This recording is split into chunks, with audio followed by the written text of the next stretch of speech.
Hello and welcome to the Battling Barrow and another D&D Mystara campaign waffle session. No face today, I've got my camera set up for recording other things, so probably better for you. Anyway, let's get on with it. Last session we had to deal with a pirate incursion that was waylaying the player's ship, so we had some ship-to-ship combat. This time I want to get back and this is the final. I wanted to complete Isle of Dread. And so to help this along, I kind of sped things along and started to players where they're back on the island and going to the Central Plateau. I had them sort of at the end of the last session look down and see like the water gate they've got to close and see the Central Plateau of a big sunbeam going down, heating up this temple on the island, which they guessed more Kopru are going to be there. So we start pretty much on the mountains, climbing up the Central Plateau. At the top, we reach a rope bridge, and it's about 300 foot long and quite high and quite intimidating. It's going to take a few turns to work out. It's going to take a good few turns to cross. They test for the strength of it, of course. They're not just going to walk across blindly, and it's safe enough, so they're confident to a point. When from out of the clouds, as they're nearing the other end, bursts some pterodons, some flying thunder lizards. Walker picks a few of these off with ease with his bow, and he doesn't necessarily see these as a threat now until one slams into him, and he almost loses his balance and falls over the rope bridge. And now he sees the danger, and they see the danger. So they carefully deal with these pterodons and make their way across the plateau. They then have to scale down the other side. That is as dangerous as it seems. And once they get down to the ground level, they notice there's a change in temperature. It's more temperate here, more like what they experienced back on their homeland, their mainland. It's not as warm and jungly. Miku, the guide, is getting excited and keeps on trying to pull him to the north. He knows sort of where he's going at this stage, which you would hope. He is their guide after all. They go straight north, making straight north until they come to a river. Here they have to spend a bit of time finding a place to ford the river, which they do, and make it across. On the other side, they get to see in the middle there's like another mountain, another part of this plateau that goes up almost into the clouds, and it's here where their troubles really begin. They're making strength checks to climb, and they keep failing and falling and slipping. They're making it, they're climbing, they're not falling all the way down, they're slipping, but it's doing damage. The environment is their biggest fear in the Isle of Dread so far in this campaign, and it proves to continue as such. They do, however, after 12 hours of climbing, get to the top. They're exhausted, and they really need to set up camp rather than scramble down the other side, otherwise they will actually start to take exhaustion points. But at the top, it's covered in snow, it's freezing, so they really need to rest here, but they can't because it's freezing. There's no wood anywhere. They didn't think to bring wood up to start a fire, so they come up with another ingenious idea, I feel. They gather rocks. There's plenty of rocks up here. They've got a dragon, so Draco just uses his fire burst breath to heat these rocks for a super heat, and they use those to keep warm, gather and make the tent around those. I thought that was quite ingenious, and so they camp the night here. The next day they scramble down the other side. This isn't as difficult as climbing up, but it does take a good 8 hours of safely climbing down. I should point out the only random encounters during this whole time is just earth tremors. They've been feeling it getting stronger and stronger as they're making their way to the Central Plateau, as behind them the water gate is getting rougher and rougher and rougher and bigger, and the sunbeams getting stronger coming down. The tremors are getting stronger, one so strong that it knocks Galfenwith to her feet. The next morning, once they reach the ground, they make their way north again, and they can see a central lake with what appears to be an island in the middle. It's quite a big lake, about 3 miles in diameter, with the island being about a mile in the middle, with what looks to be like a ruin. But they come to a village first. This is the village of Mantru, and this is Mika's true home, and he guides them to the chief, and the chief seems pleased. They have a feast that night, and the chief explains, for some reason the chief has an Australian accent. I don't know why. I think I was slightly inspired by that more modern, by modern I mean 90s, Carry On film, where the Americans, Native Americans and that speak with an American accent, modern American accent. I think I was going for something like that, but that's by the by. He was Australian. Anyway, he informs them that there are what he refers to as headhunters, people from his village, people from the villages down on the lowlands that have been corrupted and almost brainwashed, and they are now thoroughly evil, and they kill other villagers, take them to a temple in the lowlands, which we've already seen, the lost temple of Ziggurat, to sacrifice to a monster there, and there is a growing evil within the temple in the island. And so Miku was instructed to find someone to help him, and this who he's bought, Galfenwith and Walker, because I forgot to mention Anirafel had to stay with the boat for reasons. They agree, they've got to go there anyway. They need to get the Black Pearl third MacGuffin to close the water gate that I come up with, and so they go there. The chief of the village gives them a canoe, and so they sail across the water to the temple. And this is the sort of final bit in the Isle of Dread adventure. Actually, it's not my favourite. The Isle of Dread as a whole is great, but then this last bit just seems a bit... yeah, so I run it how I wanted to run it, which is really the players didn't have to go all the way through it if they didn't want to. I just needed to get the Black Pearl, which the Great Clam has. So they don't even have to deal with the Cobra necessarily, because when they close the water gate, that will have the effect of that sunbeam will stop and the waters won't warm up, and then will go back into a sleeping state. But the first things first, they have to make their way through the temple, which they do very cautiously at first. It puts them on edge, this place. They almost can sense the evil. They do, after a while, after sort of examining the first area of the temple, they find a tunnel that goes through and meet some headhunters. They dispatch those and then charge into the main room, where there are more headhunters, quite a big group. This is the main living quarters of them here. So they dispatch these, but here they are in the rooms above. They can hear women and children, and I was a bit worried about this bit where we're going to go for this one, but again, it's not they don't have to slaughter everything, and so which they don't. They just push on, realizing that I've been describing these tremors getting stronger and more frequent. Time is of the essence, so they don't. They go down a tunnel and it winds its way around. The remaining headhunters seem reluctant to follow them down here, and after a while, they have to make their way through down some steps and past a cave in, and then they're rushing, they're not being careful, and the floor underneath them collapses, dropping them down with a plop into the levels below, and it's sunken. The floors here are underwater, 5 foot underwater. Galfenwith is just keeping a head above water. Walker, we found out, and character did this almost 2 years ago now, something like 6'4". He's a giant almost. So that's coming useful for him. They make their way round, again being really cautious, which is good, because where they are, the floor is all full of metal and coral and could shred them to pieces, so they're using weapons and staffs to work their way across the room to the relative safety of the corridor ahead.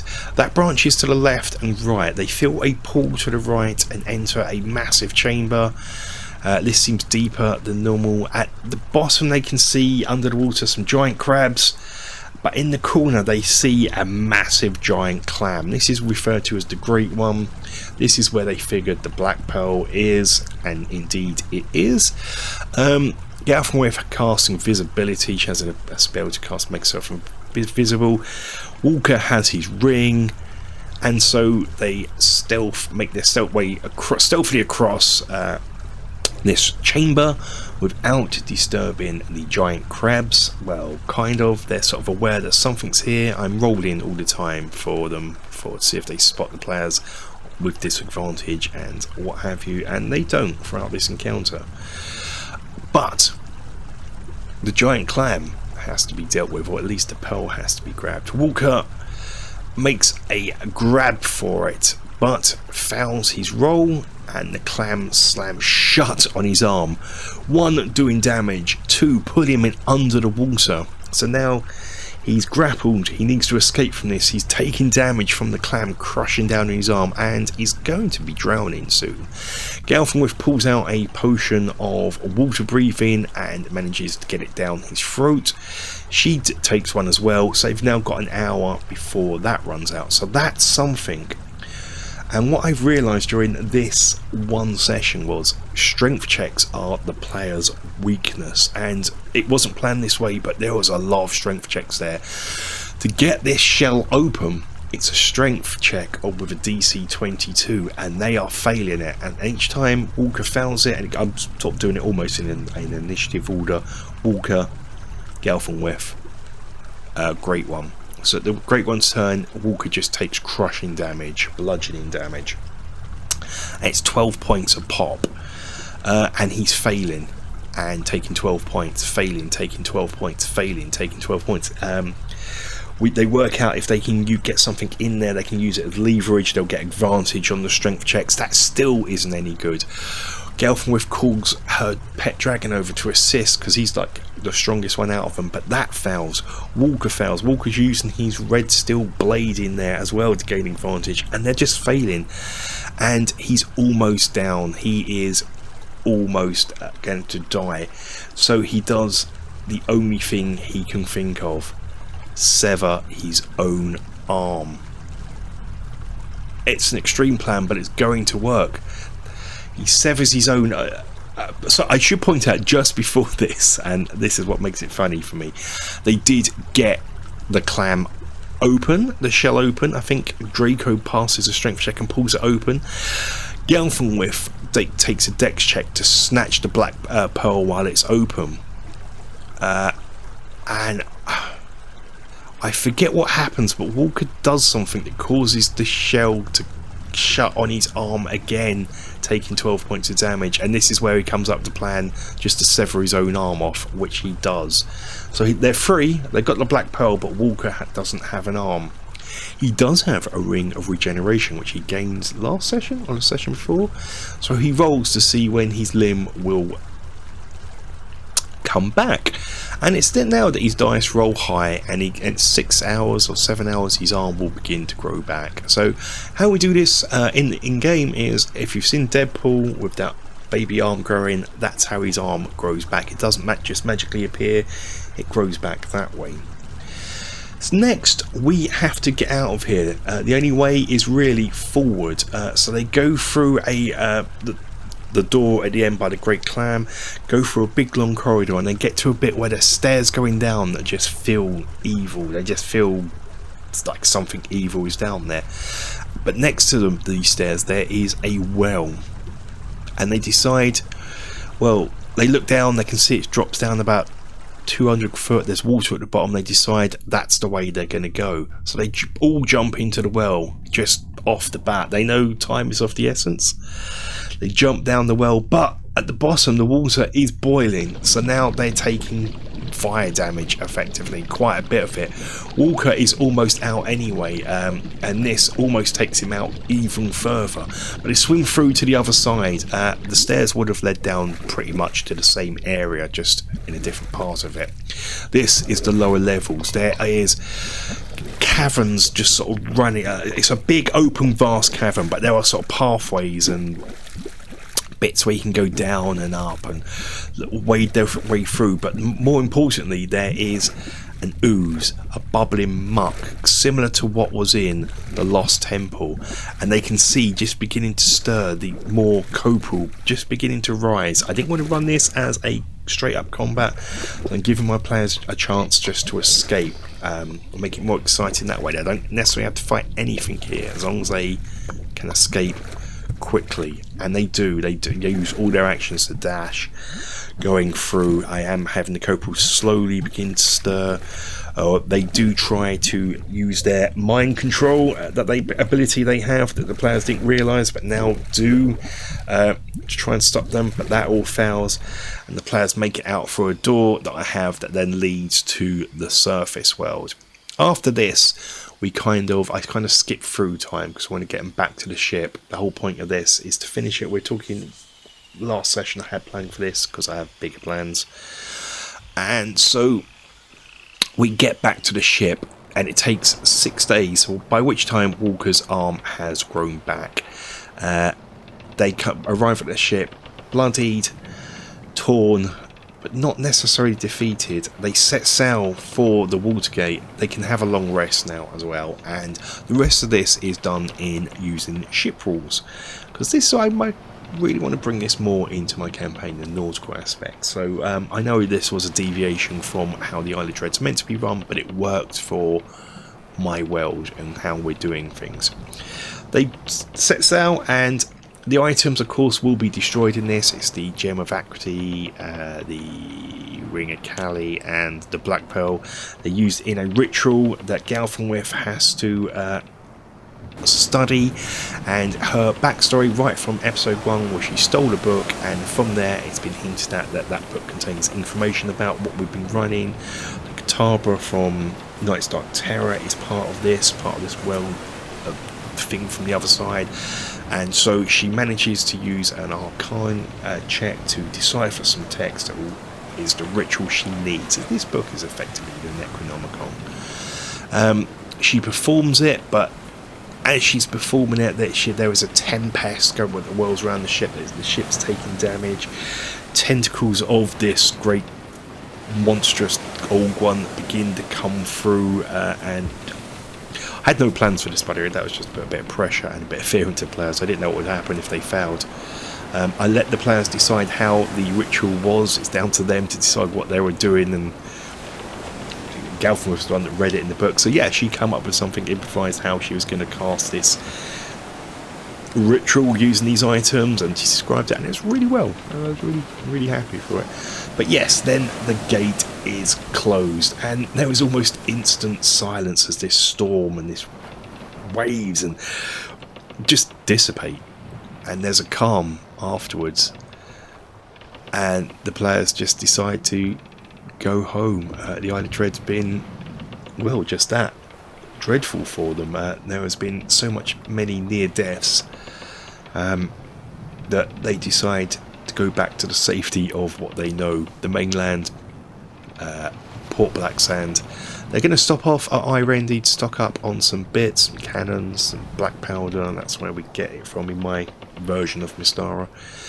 And yes, but that allows me to plan ahead for next month's games. I never have a overall arching story, but I'd like to plan ahead certain things, and I've got plans for something. Well, we're getting near October now, spooky month. And if you remember last time, about this time last year, the players left something hanging, and I've got plans to bring that back. Anyway, that's it for this one. Thanks for listening to me waffle on. I hope you enjoyed it. Yeah, I had great fun playing the Isle of Dread finally after 30 years, I guess. I've owned it more than that, I think. 30 years, 35 years. But anyway, finally done it. I enjoyed it. Till the next video, guys. Stay safe. Take care. Bye-bye.